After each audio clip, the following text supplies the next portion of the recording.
सोचो, अगर एक आदमी खुद को शैतान समझने लगे, फिर वो 300 बच्चियों का कातिल बन जाए, सिर्फ इसलिए क्योंकि उसके अंदर का जुनून कह रहा था मैं ही कानून हूँ। 3 देशों में लाशों का सिलसिला, हर विक्टिम की एक नई कहानी, लेकिन कातिल सिर्फ एक, पेड्रो लोपेज। एक नाम जो दुनिया का सबसे खतरनाक सीरियल किलर बन गया, और सबसे हैरानी की बात, आज वो आज़ाद है। इस वीडियो में आपको मिलेगी वो कहानी जो ना नेटफ्लिक्स ने दिखाई ना न्यूज़ चैनल्स ने।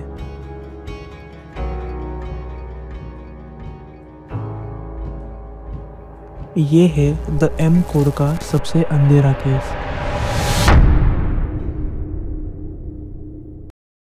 पेड्रो लोपेज एक ऐसे नाम से जाना जाता है जो साउथ अमेरिका हिस्ट्री के सबसे खौफनाक सीरियल किलर में से एक है। मॉन्स्टर ऑफ द एंडीज कहलाने वाला पेड्रो लोपेज ने अपनी जिंदगी में इतने हॉरिफिक क्राइम्स किए कि दुनिया को उसकी कहानी ने हिला कर रख दिया। वह एक ऐसा शैतान की तरह था जो न सिर्फ इनोसेंट बच्चों को अपना शिकार बनाता था, बल्कि उनकी जिंदगी से भी ज्यादा उनकी मासूमियत चिंता था। उसने अपनी कन्फेशन में ये क्लेम किया कि उसने 350 से ज्यादा यंग गर्ल्स का मर्डर किया, जो ज्यादातर 8 से 12 साल की उम्र की थी। ये कहानी सिर्फ एक आदमी की नहीं बल्कि उन सोसाइटीज की भी है जहाँ ये सब हुआ।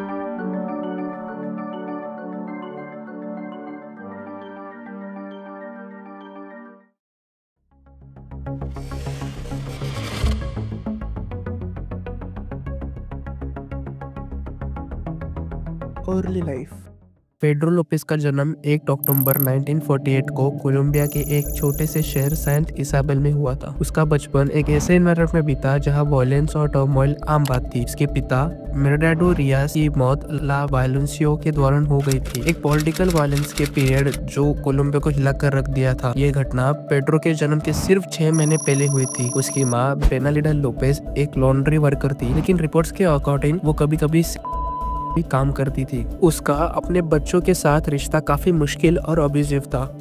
पेड्रो अपने 13 भाई बहनों में 7वां था और उसका बचपन फिजिकल और इमोशनल अब्यूज से भरा हुआ था। हर रोज की मार पिटाई और निगलेक्ट की मानसिकता को पहले ही खुद के अंदर एक रिबेलियन और रिसेंटमेंट से भर दिया था। जब वो सिर्फ 8 साल का था तब एक ऐसी घटना घटी जिससे उसकी जिंदगी को हमेशा के लिए बदल दिया। पेड्रो की माँ ने जब अपनी छोटी बहन के साथ मोलेस्टेशन करते हुए पकड़ा तब उसने उसे तुरंत घर से बाहर निकाल दिया। ये छोटी उम्र का लड़का अपने घर से अलग होकर बोगोटा की सड़कों पर आ गया था। बोगोटा की सड़कों पे रहने वाले बच्चों को गमाइन कहा जाता था। ये बच्चे एक ऐसे वर्ल्ड का हिस्सा होते थे जहां सर्वाइवल के लिए हर दिन एक नई जंग होती थी। पेड्रो ने भी इस दुनिया में जीवन जीने की कोशिश की, लेकिन यहाँ भी उसका सामना और भी ज्यादा विक्टिमाइजेशन और वायलेंस से हुआ। स्ट्रेंजर्स के द्वारा सेक्सुअल अब्यूज और अपने आप को बचाने की कोशिश में उसने गैंग्स ज्वाइन कर लिए। उसका ये एक्सपीरियंस उसकी लेटर वायलेंट टेंडेंसी का एक बेस बना। 10 साल की उम्र में एक अमेरिकन कपल ने उसे अडॉप्ट कर लिया और एक ऑर्फन स्कूल में दाखिला दिलवाया। लेकिन यहाँ भी पेड्रो के लिए सब कुछ ठीक नहीं रहा। एक टीचर के द्वारा सेक्सुअल अब्यूज के बाद वो स्कूल से भाग आया। अब्यूज और अबंडन का ये सिलसिला पेड्रो की पर्सनैलिटी को एक ऐसा इंसान में बदल रही थी जो अपने सफरिंग के बदले लेने के लिए एक डेंजरस पाथ पर निकल चुका था। 21 साल की उम्र में पेड्रो को कार चोरी के लिए अरेस्ट किया गया था। जेल में उसका एक्सपीरियंस और भी भयानक था, जहाँ उसे अपने कई कैदियों के द्वारा होने वाले सेक्सुअल असुल्ट का सामना करना पड़ा। लेकिन यहाँ उसने एक अलग रूप दिखाया, उन कैदियों को मार डाला जिन्होंने उसके ऊपर हमला किया था। ये इंसिडेंट उसके अंदर के वायलेंस को एक और लेवल पर ले गया। ये वही पीरियड था जब उसके सीरियल किलिंग का डार्क जर्नी शुरू हुई थी। एक ऐसा आदमी का सफर जो अपने पास के ट्रॉमेटिक एक्सपीरियंस को अपने हैवानियत के जरिए दुनिया से बदल लेना चाहता था।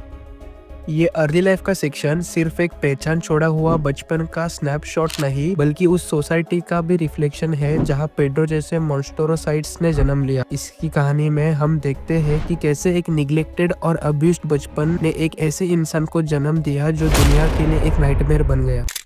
पेड्रो लोपेज के क्राइम्स का सफर 1969 में शुरू होता है। कार चोरी उसका पहला क्रिमिनल एक्ट था। आइए एक टाइमलाइन के जरिए समझते हैं।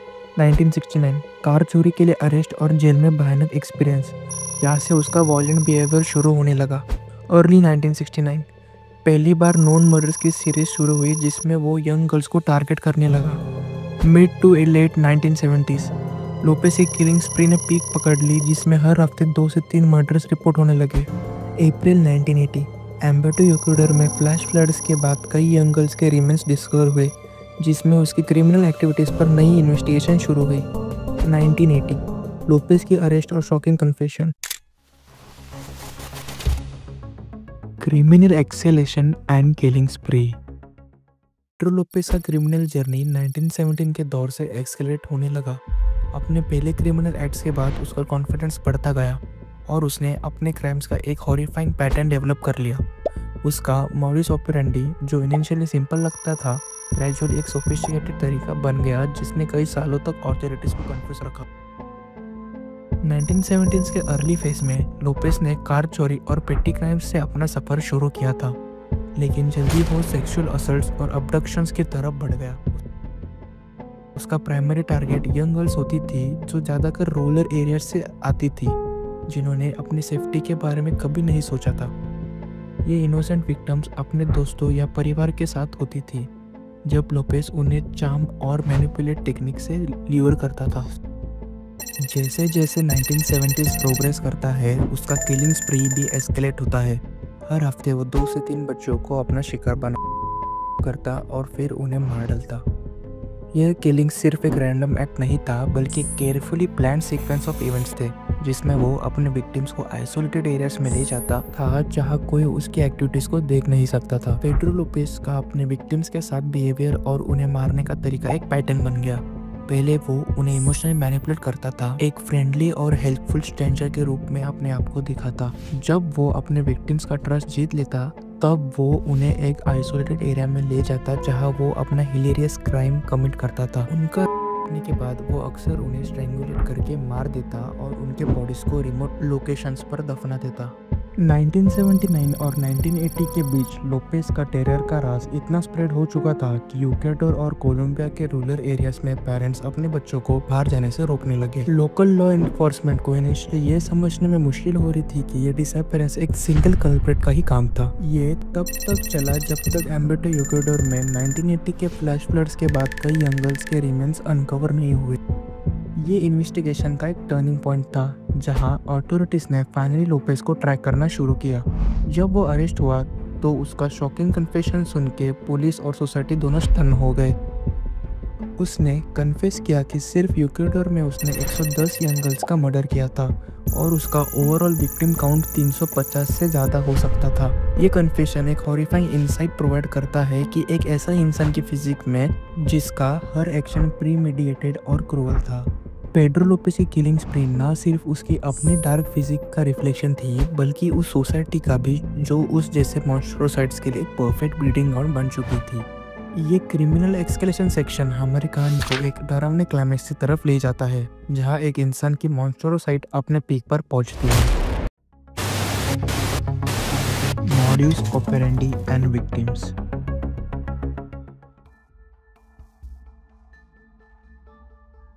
पेड्रो लोपेस अपने विक्टिम्स को केयरफुली सिलेक्ट करता था, ज़्यादातर यंग गर्ल्स को टारगेट करते हुए जो 8 से 12 साल की उम्र की होती थी। उसका मॉडस ऑपरेंडी एक प्रिसाइज और कैलकुलेटेड प्रोसेस था, जिसमें वो अपने शिकार को इमोशनली मैनिपुलेट करने में एक्सपर्ट था। वो अक्सर अपने आप को एक सेल्समैन या एक मदद करने वाले व्यक्ति के रूप में अपने आप को प्रेजेंट करता था, जो एक अनफेमिलियर एरिया में अपना रास्ता ढूंढता या किसी चीज़ की तलाश में होता।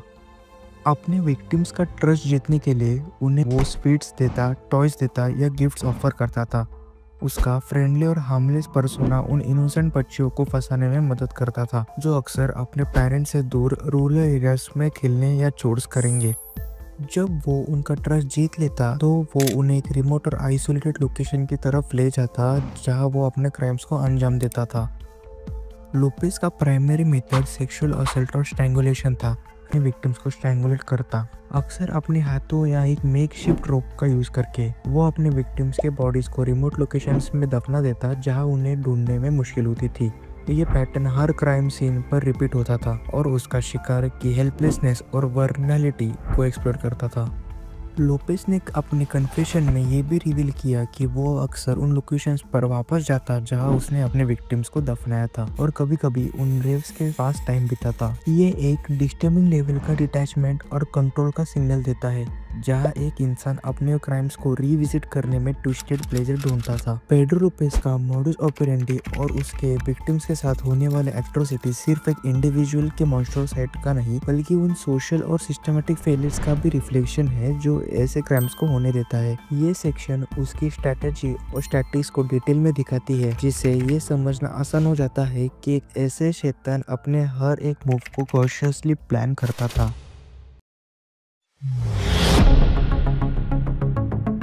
Capture and confession. Pedro Lopez की अरेस्ट 1980 में इक्वाडोर के एम्बेटो शहर से हुई, जहां एक फेल्ड अबडक्शन अटेम्प्ट के बाद लोकल विलेजर्स ने उसे पकड़कर पुलिस के हवाले कर दिया। जब वो पुलिस स्टेशन में था, इनिशियल क्वेश्चनिंग के दौरान उसने अपनी शुरुआत की घटनाओं के बारे में कुछ ज्यादा नहीं बताया, लेकिन जल्द ही पुलिस को यह समझने आया कि उन्होंने एक ऐसे इंसान को पकड़ा है जो न सिर्फ एक छोटा क्रिमिनल नहीं बल्कि एक खतरनाक सीरियल किलर था। इंटरोगेशन के दौरान एक एक्सपीरियंस्ड ऑफिसर ने उसकी फिजिक को समझने की कोशिश की और उसके साथ काफी देर तक बैठकर बातचीत की। इस बातचीत के दौरान पेड्रो ने ग्रेजुअली अपने हॉरिफाइंग क्राइम्स की डिटेल्स रिवील करनी शुरू की थी। उसके कन्फेस करने का तरीका इतना चिलिंग था कि ऑफिसर भी एक पल के लिए शॉक में आ गए। पेड्रो की कन्फेशन सिर्फ एक नंबर्स का गेम नहीं था, बल्कि उन क्राइम्स की विविड डिटेल्स ने पुलिस को हिलाकर रख दिया था। उसने हर मर्डर की डिटेल्स बताई, कैसे वो अपने विक्टिम्स को ल्यूर करता था, कैसे उन्हें अपने साथ ले जाकर उनका और फिर उन्हें मारकर उनके बॉडीज को रिमोट एरियाज में दफना देता। ये डिटेल्स सुनने के बाद पुलिस ने उसके बताए हुए लोकेशंस पर जाकर कई बॉडीज रिकवर की, जो उसकी बातों की सच्चाई को कंफर्म करती थी। इस कन्फेशन के बाद पेड्रो लोपेज का नाम इंटरनेशनल हेडलाइंस में आया और उसकी कहानी ने दुनिया भर के लोगों को स्टन कर दिया। उसकी अरेस्ट और कन्फेशन ने न सिर्फ इक्वाडोर बल्कि पूरे साउथ अमेरिका में एक डर का माहौल क्रिएट कर दिया। लोग अपने बच्चों की सेफ्टी को लेकर और ज्यादा कंसर्न हो गए और लॉ इन्फोर्समेंट एजेंसी को भी ये समझ आया कि उन्हें अब ऐसा सीरियल किलर्स को पकड़ने के लिए नए तरीके और टेक्निक्स अडॉप्ट करनी होगी। पेड्रो लोपेज का कन्फेशन उसके डार्क फिजिक की एक विंडो प्रोवाइड करता है, जहाँ एक इंसान अपने खुद के ट्रॉमेटिक पास्ट से एस्केप करने की जगह उसका एक वायलेंट और क्रूअल आउटलेट ढूंढता है। उसका केस एक ऐसे नाइटमेयर का एग्जाम्पल है जिसे कोई सोसाइटी दोबारा नहीं फेस करना चाहेगी। Aftermath and impact.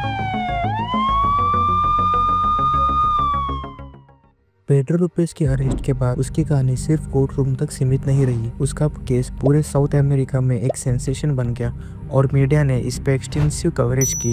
लोपेज को इनिशियली 16 साल की सज़ा सुनाई गई, जो इक्वाडोर में उस टाइम पे मर्डर की सबसे मैक्सिमम पेनल्टी थी। उसे एक फिजियाट्रिक फैकल्टी में दाखिला किया गया, जहां उसका मेडिकल हेल्थ इवेलुएट किया गया, लेकिन 1998 में लोपेज को गुड बिहेवियर के चलते रिलीज कर दिया गया। ये डिसीजन पूरी दुनिया में आउटरीच का कारण बन गया। लोग शॉक थे कि एक ऐसे इंसान जिसने अपने क्राइम्स के लिए कभी रिमोर्स नहीं दिखाया, उसे फ्री छोड़ दिया गया।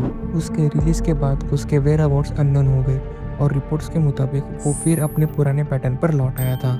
कुछ लोग कहते हैं कि वो अभी भी साउथ अमेरिका के रूरल एरियाज में छुपा हुआ हो सकता है। पेड्रो लोपेज का केस सिर्फ एक इंसान के मॉन्स्ट्रोसाइड का एग्जाम्पल नहीं है, बल्कि लॉ इन्फोर्समेंट और जस्टिस सिस्टम के फेलियर्स को भी हाईलाइट करता है। ये दिखाता है कि एक ऐसे फ्रॉड सिस्टम ने एक प्रोलिफिक किलर को ज़्यादा लंबी सजा के बिना फ्री छोड़ दिया।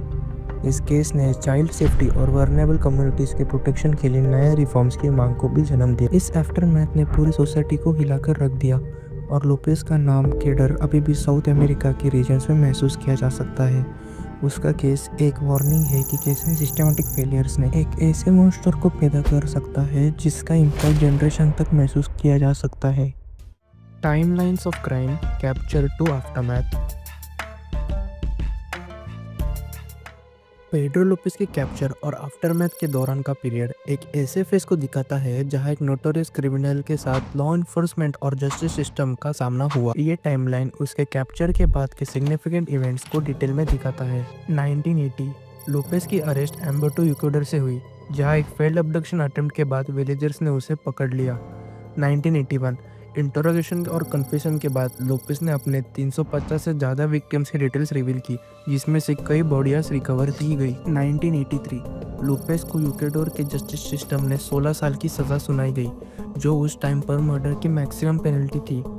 1994 इक्वाडोर में लोपेज की फिजियाट्रिक इवैल्यूएशन के बाद उसे एक फिजियाट्रिक फैकल्टी में ट्रांसफ़र किया गया। 1998 लोपेज को गुड बिहेवियर के कारण रिलीज कर दिया गया, जिसके पूरे साउथ अमेरिका में वाइड स्प्रेड आउटरीच हुआ। 1999 कोलंबिया में एक बार फिर से लोपेज को सस्पिशियस एक्टिविटीज़ के लिए अरेस्ट किया गया, लेकिन जल्दी उसे छोड़ दिया गया।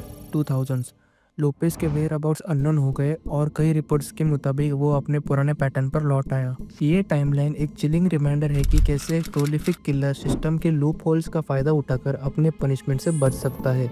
लोपेज का केस ने लॉ इन्फोर्समेंट और जस्टिस सिस्टम की कमियों को एक्सपोज किया, जहां एक नोटोरियस किलर सिर्फ एक लिमिटेड सजा के बाद फ्री हो गया। कंक्लूजन, पेड्रो लोपेज की कहानी एक ऐसा नाइटमेयर का एग्जाम्पल है जो किसी भी सोसाइटी के लिए एक बड़ी वार्निंग बन सकती है। ये सिर्फ एक इंसान का किस्सा नहीं है, बल्कि उन सिस्टमैटिक फेलियर्स का भी दर्दनाक सबूत है जो एक ऐसे किलर को रोक नहीं पाए। लोपेज के क्राइम्स ने दिखाया कि कैसे एक ट्रॉमेटिक चाइल्डहुड और निगलेक्ट के इंसान को एक डेंजरस पाथ पर ले जा सकता है, जहां वो अपने पास्ट के डेमन्स को दूसरों पर प्रोजेक्ट करता है। इस कहानी का सबसे बड़ा लर्निंग ये है कि चाइल्ड प्रोटेक्शन और मेंटल हेल्थ का इशू को इग्नोर नहीं किया जा सकता। पेड्रो लोपेज जैसे क्रिमिनल्स का उदाहरण हमें यह समझाता है कि प्रिवेंटेशन और अर्ली इंटरवेंशन कितना जरूरी है। सोसाइटी को सिर्फ पनिशमेंट पर नहीं बल्कि रिहेबिलिटेशन और प्रोटेक्शन पर भी फोकस करना होगा, ताकि ऐसे केसेस दोबारा ना हो। आज भी पेड्रो लोपेज का नाम एक डर का प्रतीक है और उसका कहानी एक ऐसे चैप्टर की याद दिलाता है जिसे दुनिया कभी नहीं भूल सकती। ये जरूरी है कि हम ऐसे केसेस को एक वार्निंग के रूप में देखें और अपने सिस्टम को स्ट्रॉन्ग बनाएं, ताकि किसी और पेड्रो लोपेज का जन्म ना हो।